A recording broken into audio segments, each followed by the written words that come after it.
देखना चाहता हूं। मैं तुमको एक संसद के रूप में देखना चाहता हूं। मैं तुमको यहां पर एक रुकने बल्दिया के तौर पर मुंतखब होते हुए देखना चाहता हूं। मेरे अजीज दोस्तों, बुजुर्गों, मेरे नौजवानों, यही मेरी दिल की तड़प है, यही मेरी जमात के रुफकाओं की कोशिश है। आपसे इल्तिजा कर रहा हूं कि आप हमारा साथ दीजिए। आप याद रखिए, अगर कोई कांग्रेस के पीछे दौड़ रहा है और ये समझ रहा है कि कांग्रेस उसका साथ देगी, कांग्रेस साथ नहीं दे सकती, याद रखो। बल्कि मध्य प्रदेश में, पूरे मुल्क में कांग्रेस और भाजपा में कोई फर्क नहीं है। भाजपा और कांग्रेस ये राम और श्याम की जोड़ी है, एक सिक्के के दो रुख है। मेरी बात को याद रखो आप। अभी मैं आ रहा था तो मीडिया के लोगों ने हमसे पूछा कि कांग्रेस के लोग आप पर इल्जाम लगाते हैं कि आप बी टीम हैं। मैं भोपाल में खड़े होकर कांग्रेस के बड़े बड़े नेताओं से पूछ रहा हूं, बताओ कमलनाथ, जब आप मुख्यमंत्री थे तो कांग्रेस के 20 विधायक एमएलए कांग्रेस को छोड़कर भाजपा में चले गए। क्या वो असदुद्दीन ओवैसी के हाथ से गुलाब जामुन खाकर मामा को मुख्यमंत्री बनाए? बताओ कमलनाथ, तुम्हारी पार्टी के लोग अपना जमीर बेचकर भाजपा में चले गए।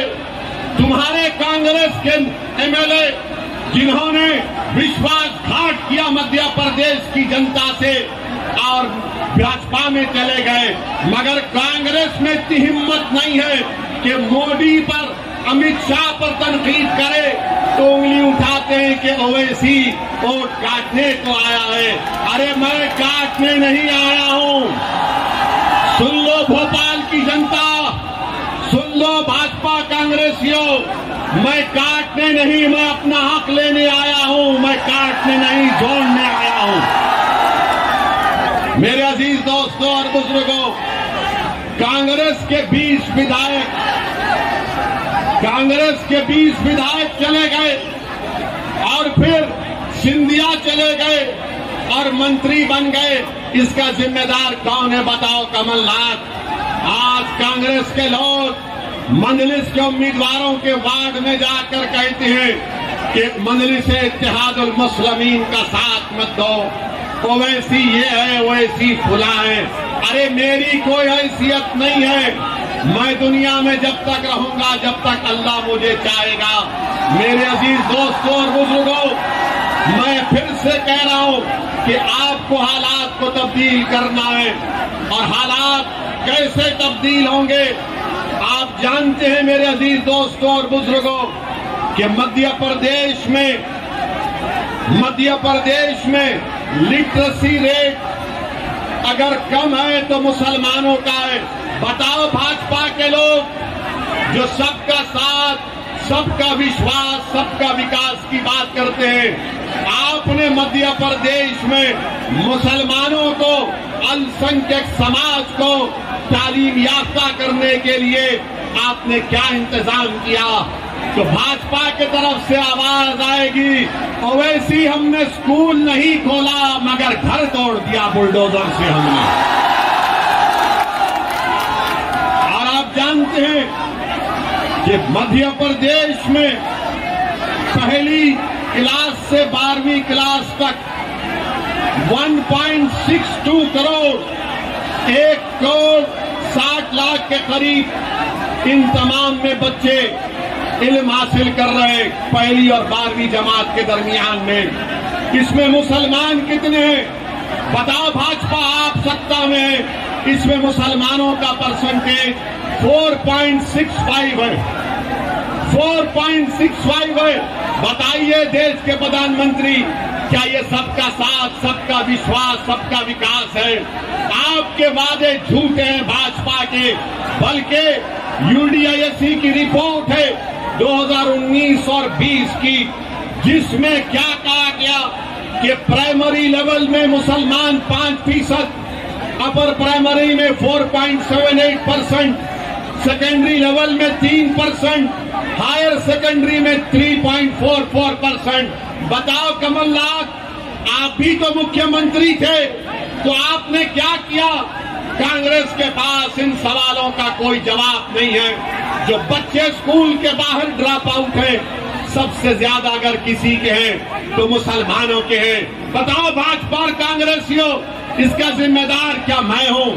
मेरे अजीज दोस्तों और बुजुर्गों, हायर एजुकेशन में पूरे मध्य प्रदेश में डिप्लोमा, डिग्री, पीजी, पीएचडी में 21,80,000 के करीब लोग पढ़ते हैं। कितने मुसलमान हैं उसमें?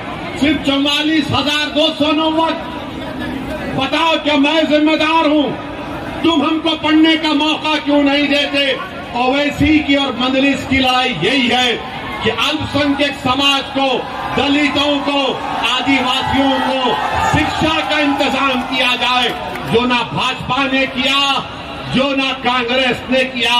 मेरे अजीज दोस्तों और बुजुर्गों, मैं आपसे अपील करने आया हूं कि 6 जुलाई के दिन आप अपना एक एक वोट मजलिस इत्तेहादुल मुस्लिमीन के अपने अपने वोट का इस्तेमाल करें।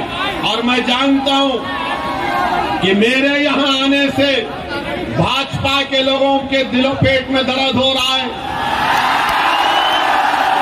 मैं जानता हूं कि मेरे यहां आने से, मजलिस के इंतखाबात लड़ने से बड़े बड़े कांग्रेसियों की नींद हराम हो चुकी है। तो तुम अब नहीं सोओगे, याद रखो। तुम बहुत साल हमारी माओं को, हमारे बाप को, हमारे बुजुर्गों को तुमने रातों में जगाया हमारे बच्चों के मुस्तकबिल के लिए। अब असदुद्दीन ओवैसी तुम्हारी रातों की नींद को खत्म कर देगा। तुम लोग कांग्रेस लोग, तुम जागोगे और हम सोएंगे। मैं जागूंगा और लड़ूंगा तुम्हारे लिए। मेरे भाइयों और बहनों, आप हमारा साथ दीजिए। 6 जुलाई के दिन आप मजलिस को देकर बता दीजिए इन तमाम पार्टियों को, कांग्रेस और भाजपा नहीं चाहती कि मध्य प्रदेश में कोई तीसरा विकल्प निकल कर आए। आज मध्य प्रदेश की सियासत में, मध्य प्रदेश की राजनीति में एक तीसरा विकल्प के तौर पर इंशाअल्लाह ताला मजलिस इत्तेहादुल मुस्लिमीन उभरेगी। क्या आप मजलिस का साथ देंगे? क्या आप मजलिस का साथ देंगे? क्या आप 6 जुलाई को आसमानों पर पतंग पिलाएंगे? क्या आप भाजपा और कांग्रेस को हराएंगे? मेरे अजीज दोस्तों, याद रखो, आज आप वादा करके जा रहे हैं। मैं भाजपा के लोगों से भी कहना चाहूंगा कि आपने खरगोन और सेंधवा में मासूम लोगों के घरों को तोड़ा। क्या भाजपा के लोग, क्या आपके दिलों में, आपके सीनों में धड़कता हुआ दिल नहीं है किसी का गरीब का घर तोड़कर? आपको रात में नींद कैसी आती, हमको बताइए। किसी गरीब को उसके घर से बेघर करके आपको सुकून कैसे मिल सकता है?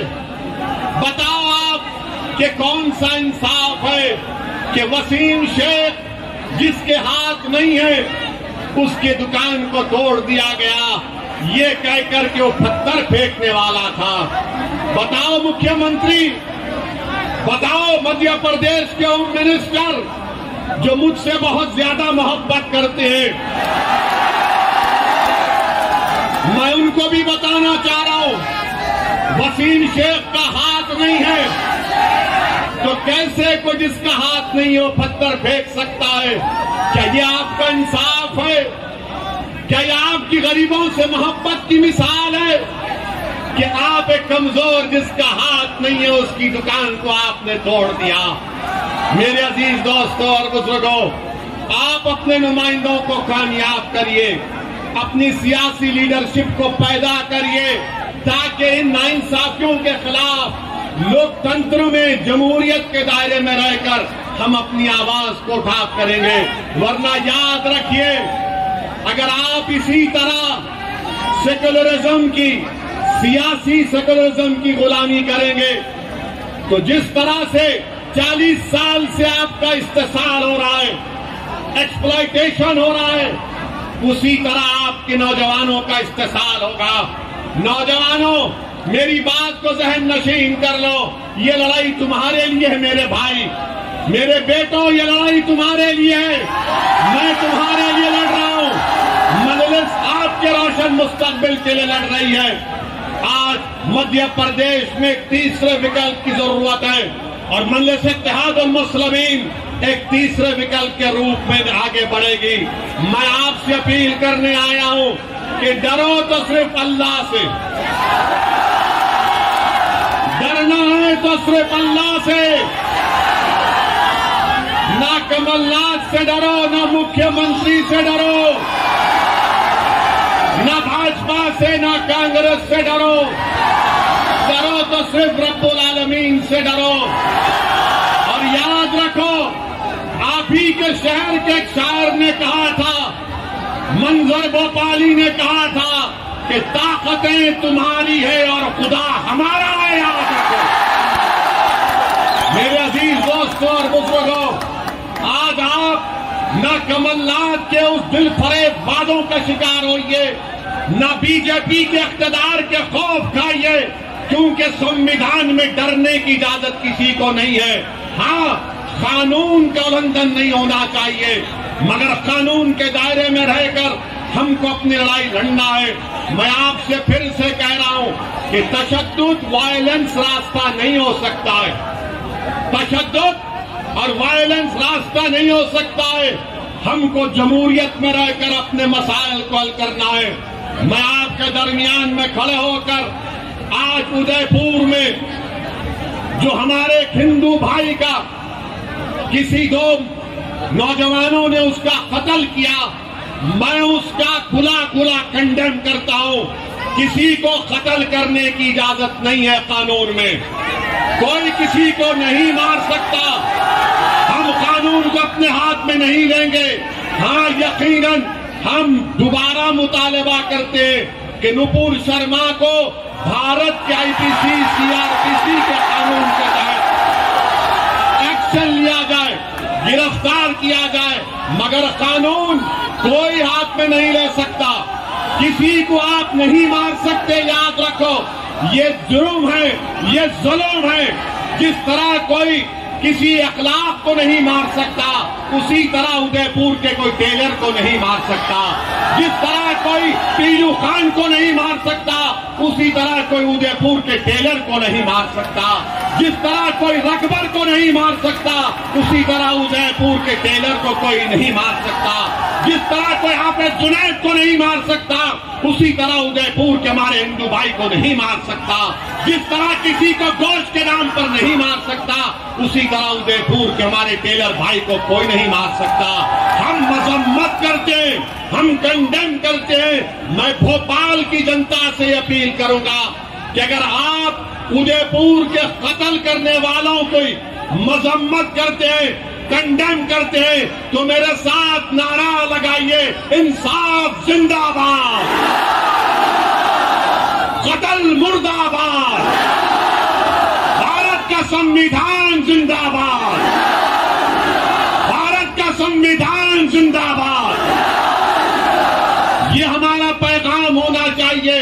मैं मीडिया के लिए नहीं कह रहा हूं, बहैसियत एक भारत के अव्वल दर्जे के शहरी के कह रहा हूं कि हम तशद्दुद को कभी नहीं मानते।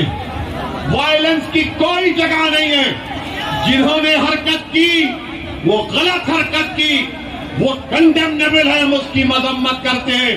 बल्कि हम राजस्थान की सरकार से मुतालबा करते हैं कि उनके खिलाफ जो भारत का आईपीसी, सीआरपीसी है, उसके खिलाफ सख्त एक्शन लिया जाए। और मेरे अजीज दोस्तों और बुजुर्गों, याद रखो मेरी इस बात से, अगर हम अल्लाह के रसूल सल्लल्लाहु अलैहि वसल्लम के उम्मती हैं, उनके गुलाम हैं, तो उम्मीद मत तोड़ो नौजवानों, उम्मीद मत छोड़ो, उम्मीद को अपने हाथ से जाने मत दो। याद रखो, उम्मीद मर्द मोमिन है खुदा के राजदानों में। उम्मीद को कभी मत छोड़ो, उम्मीद को जिंदा रखो। अल्लाह के सामने हाथ फैला कर गिड़गिड़ा कर दुआ करते रहो, अल्लाह की रहमत जोश में आएगी। और तुम ये समझो मेरी इस बात को, ये जो बादल हैं जुल्म के, नाइंसाफी के, इंशाअल्लाह ये हटेंगे जरूर इंशाअल्लाह ताला। मगर याद रखो, आपको आगे बढ़ना पड़ेगा। जमहूरियत में, लोकतंत्र में आपको नेता बनना पड़ेगा और नेता बन के आपको अपनी पार्टी मजलिस इत्तेहादुल मुस्लिमीन को मजबूत करना पड़ेगा। आप अपने वोट से कामयाब करो अपनी पार्टी को। मैं जानता हूं कि मेरे यहां से आज जाने के बाद कल सुबह से रात भर कांग्रेसी नहीं सोएगा। मगर आप एक बात तो मानते हैं ना कि ओवैसी के आने से ये कांग्रेसी तुम्हारे घर को आया नहीं आया? आते हैं ना, अब तो आते हैं ना, आके बोलते हैं देखो भाई हमको मत भूलो।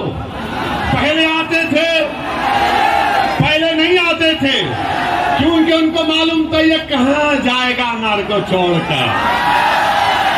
कांग्रेसियों याद रखो, ये दीवाना आ चुका है, अब दीवानगी पैदा करेंगे इंशाअल्लाह। ये कांग्रेस के लोगों से कुछ नहीं होता, ये बीजेपी को मुकाबला नहीं कर सकते, ये मोदी से मुकाबला नहीं कर सकते, बल्कि मोदी से मिले हुए हैं। याद रखो, ये मोदी से मिले हुए हैं, इनका अंदर का रिश्ता है बीजेपी से। बाहर मामा और कमलनाथ अलग अलग है, मगर अंदर दोनों मामा मामा बोलते हैं दूसरे को। तो मेरी आपसे अपील है कि 6 जुलाई को पतंग को वोट देंगे। 6 जुलाई को मजलिस के हर वार्ड में मजलिस को कामयाब करेंगे आप। कोई आप कांग्रेसी की बात में तो नहीं आएंगे। अगर कांग्रेसी दौलत का लालच देता है तो लेके रख लो, वैसी दिला रहा अल्लाह दिला रहा है तुमको। ये देंगे लालच आपको। बहुत कमाया उन्होंने, लूटा उन्होंने, गरीबों का खून चूसा है, मगर मजलूमों का साथ नहीं दिया कांग्रेसियों ने। आज हम आपसे अपील कर रहे हैं कि जमहूरियत को मजबूत करिए, लोकतंत्र को मजबूत करिए और आप लीडर बनिए, नेता बनिए। मेरी जिंदगी का, किसी की जिंदगी का भरोसा नहीं है। मुझ पर, मेरी गाड़ी पर 6 गोलियां तो चल चुकी हैं। मुझे अपनी जिंदगी की हरगिज परवाह नहीं है, अल्लाह जानता है। मैं मौत से नहीं डरता हूं, मैं मौत से नहीं डरता। मैं डरता इस बात से हूं कि जब खबर में जाऊंगा तो जब सवालात किए जाएंगे, जब वो चेहरे मुबारक दिखा जाएगा, तो मैं अल्लाह से दुआ करता हूं कि या अल्लाह मेरी जबान से निकले कि मैं इनका गुलाम हूं, मैं इनका गुलाम हूं। मुझे खौफ इस बात का है कि जब हिसाब किताब का दिन होगा, कहीं मेरे अमाल में कमी ना पड़ जाए। मैं इसीलिए काम कर रहा हूं, अल्लाह जानता है मेरे हाल को, मेरी नीयत को। मेरे अजीज दोस्तों और बुजुर्गों, हिम्मत मत हारो, मायूस मत हो। याद रखो, सलाहुद्दीन अय्यूबी को जानते हो, जानते हो सलाहुद्दीन अय्यूबी को। तो सलाहुद्दीन अय्यूबी का वाकया कि सलाहुद्दीन अय्यूबी को आकर किसी ने कहा कि उस मस्जिद अक्सा और बैतुल मुक़द्दस को हासिल करने के लिए दुश्मन की फौजें कश्तियों से आ रही हैं हजारों की तादाद में। तो सलाहुद्दीन अय्यूबी परेशान हो गया। तो सलाहुद्दीन अय्यूबी रहमतुल्लाह अलैह ने रात के अंधेरे में तहज्जुद गुजारता सलाहुद्दीन अय्यूबी रहमतुल्लाह अलैह। सलाहुद्दीन अय्यूबी ने रात में जानिमाज बिछाई, अल्लाह के आगे सर्वसजूद हो गया और गिड़गिड़ा कर, रो रो कर अल्लाह से दुआ कर रहा था, या अल्लाह हम कमजोर हैं, हम कमजोर हैं, या अल्लाह बचा ले हमको। ये जो हजारों की तादाद में कश्तियां आ रही हैं मुझे बर्बाद करने के लिए, अल्लाह तू बचा ले।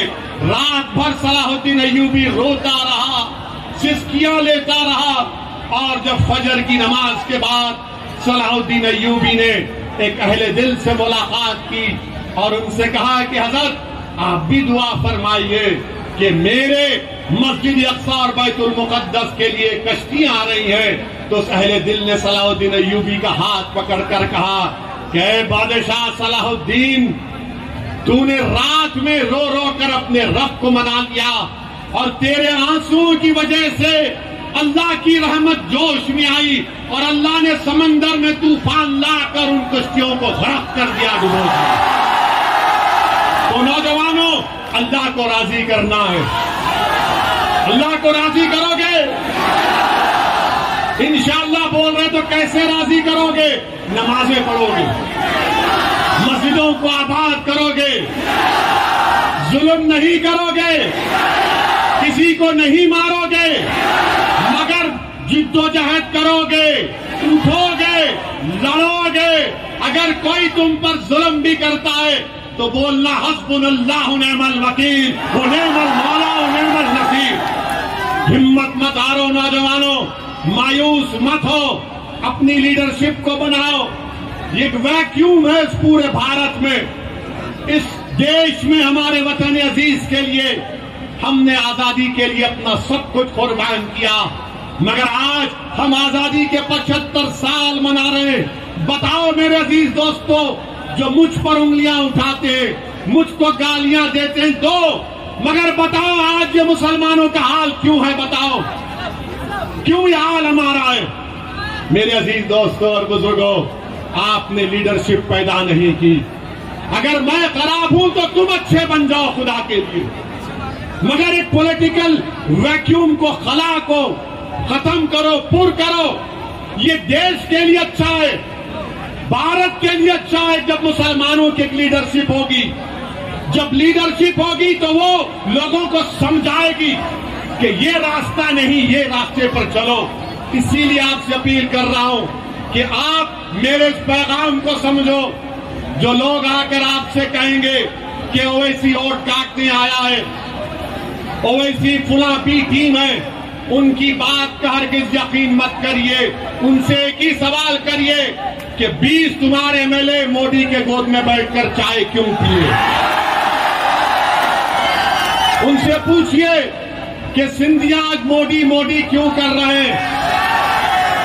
इनसे पूछिए कि महाराष्ट्र में शिवसेना के एमएलए भाग गए बीजेपी के पास, तो क्या ओवैसी जिम्मेदार है? महाराष्ट्र की हुकूमत आज कमजोर पड़ गई, मैं जिम्मेदार हूं उसका। अब तो ऐसा हाल हो गया कि अगर किसी कांग्रेसी के घर में सुबह में अगर भैंस दूध नहीं बोलेगी तो बोलेगा कल भोपाल में इसका भाषण हुआ था, भैंस दूध देने से इनकार कर दे।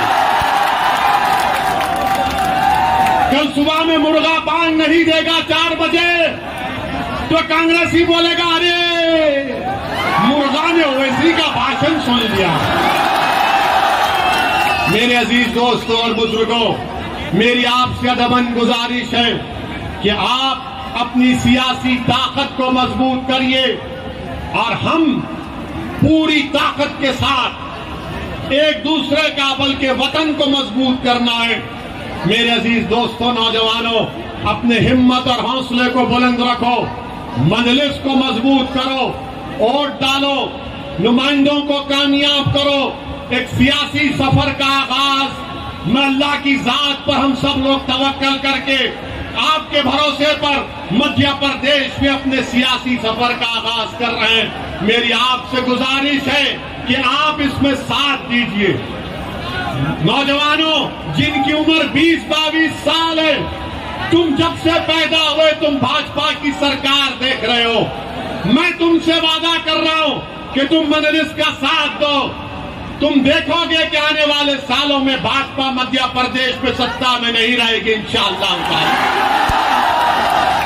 क्या आप ये काम करेंगे? क्या आप मजलिस का साथ देंगे? सिर्फ अल्लाह से डरो, ना कमलनाथ से, ना मामा से। आजकल मामा बुलडोजर हो गए। आजकल भूल गए वो ईद के दिन जो टोपी पहन के आते थे, क्योंकि मामा को डर लग गया कि ये होम मिनिस्टर मेरी कुर्सी पे नजर लगा के बैठा है। तो खैर लड़िए, हमको इतराज नहीं है, मगर हमको अपनी पार्टी को मजबूत करना है। मेरे अजीज दोस्तों और बुजुर्गों, 6 जुलाई को पतंग के निशान पर बटन दबाकर आप मजलिस को कामयाब करेंगे ना इंशाअल्लाह। अगर कोई कमजोरियां हैं तो मैं आपसे माजरत चाहता हूं, हमको माफ कर दीजिए। पहली मर्तबा लड़ रहे हैं, बहुत से नौजवान हैं जिनको सियासी हरबे नहीं आते, बल्कि इनकी नीयतों में इखलास है, इनकी नीयतें साफ हैं, वो गरीब और मजलूमों के लिए लड़ना चाहते हैं। इसीलिए आपसे अपील कर रहे हैं कि आप इन तमाम का साथ दीजिए, मजलिस को कामयाब करिए।